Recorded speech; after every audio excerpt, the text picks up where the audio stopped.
বন্ধুরা, আজকে আমি কামিজ কাটিং করে দেখাবো খুব সহজ নিয়মে। ভিডিওটি পুরো দেখবেন এবং লাইক শেয়ার কমেন্ট অবশ্যই করবেন। দেখুন, প্রথমে আমি কাপড়টিকে ফোল্ড করে রেখেছি।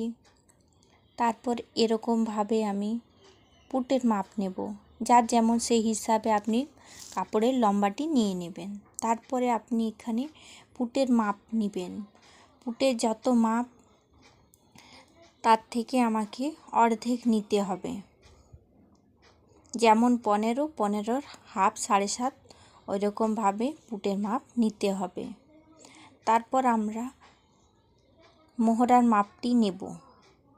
এরকমভাবে পুটের যা মাপ, পুটের মনে করুন আমি 7.5 নিলাম, ওইখানে আমি পুটের মাপ এখানে আমি 8 নেব। ওইরকমভাবে আপনি মাপটি নেবেন। আধা ইঞ্চি বাড়তি নেবেন মোহরার মাপটি। তারপর আপনি চেস্টের মাপ নেবেন। চেস্টের মাপকে এরকমভাবে নেবেন, এরকমভাবে যেখানে মোহরার মাপটি শেষ সেখান থেকে এরকমভাবে ইঞ্চিতে বসিয়ে পর চেস্টের মাপ নেবেন। আপনার যদি চেস্টের মাপ 36 থাকে সেটাকে আপনি 9 দিয়ে ভাগ করে নেবেন। তারপর আপনি সেটাকে 1 বা 2 ইঞ্চি বাড়তি নেবেন সেলাই মার্জিনের জন্য। এখানে আমি 12 ইঞ্চিতে দাগ দিলাম চেস্টের মাপ, কারণ আমি এখানে অনেক লুজ কাপড়টি বানাতে চাই, তার জন্য আমি এখানে 12 নিলাম। দেখুন, এখানে 8.5 আমি পুটের মাপ 8 নিয়েছিলাম, এখানে মোহরার মাপটি 8.5 নিলাম। তারপরে এখানে ইঞ্চিতে বসিয়ে অর্ধেক মাপটি নিয়ে নিলাম।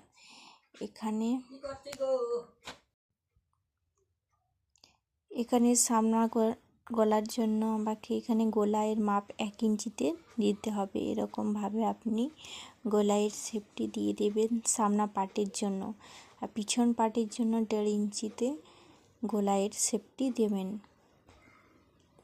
এরকমভাবে সেম এরকমভাবে 1.5 ইঞ্চিতে গলায়ের শেপটি দেবেন। তারপরে আপনার গলার চওড়াটা কত সেটা আপনি নেবেন। 3, 4 যার যেমন সেই হিসাবে নেবেন। যে যেমন পরতে পছন্দ করেন কাপড়টি সেই হিসাবে আপনি গলার চওড়াটি নেবেন। নেক উইথ সেলাই মার্জিনের জন্য আধা ইঞ্চি বাড়তি নেবেন। তারপরে এখানে গলার ডিপটা যেরকম সেরকম আমি এখানে গলার ডিপ নিয়ে নিয়েছি। তারপরে এরকমভাবে আপনাকে কোমরের মাপটি নিতে হবে। যার যেমন সেই হিসাবে নেবেন। এরকমভাবে কোমরের মাপ আর পাছার মাপ নিয়ে নেবেন। আমি এরকমভাবে সাইডগুলো মার্জিনের থেকে একটি দাগ দিয়ে দিচ্ছি।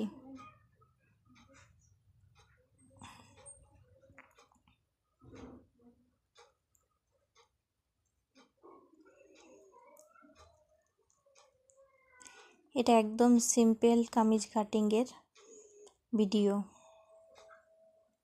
আপনি একসাথে সামনা এবং পিছন গলা দুটোই কাটিং করতে পারেন। দেখুন, এরকমভাবে আপনি কোমরের মাপটি নেবে।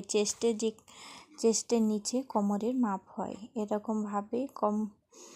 ওটা পাছার মাপ, তারপরে এটা হচ্ছে কোমরের মাপ। কোমরের মাপ 13 ইঞ্চিতে এবং পাছার মাপটা আমরা নিয়েছি 19 ইঞ্চিতে। এরকমভাবে দাগ দিয়ে দেবেন। তারপর যতটা ফিটিং সে ফিটিং অনুযায়ী আপনি রাখবেন।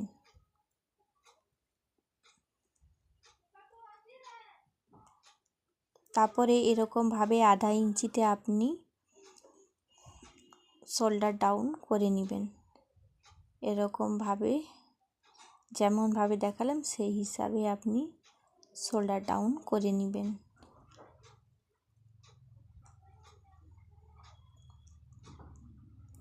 তারপর আপনি পিছনের গলার জন্য এখানে আমি এরকমভাবে ডিপটি নিয়ে নিলাম পিছন গলার কাটিংটাও একসাথেই করব, তার জন্য এরকমভাবে বক্স বানিয়ে নেব এবং একটি গলার শেপ দিয়ে দেব। আপনি এখানে ডিজাইনও করতে পারেন।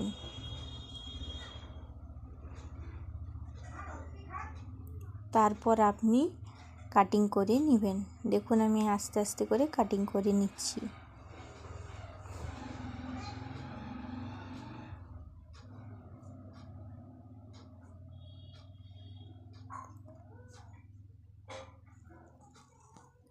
এরকমভাবে আপনি কাটিং করে নেবেন।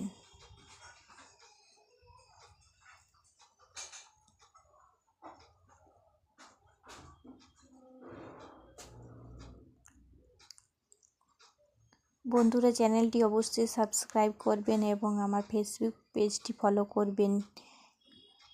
এরকমভাবে আস্তে আস্তে করে কাটিং করে নেবেন।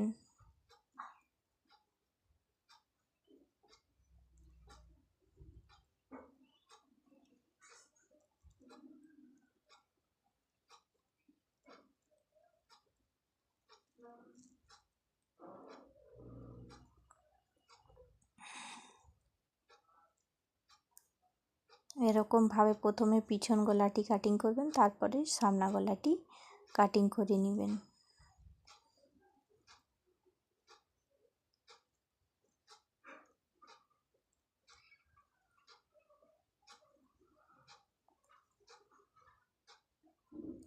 এরকমভাবে শোল্ডার ডাউনটিও কাটিং করে নেবেন।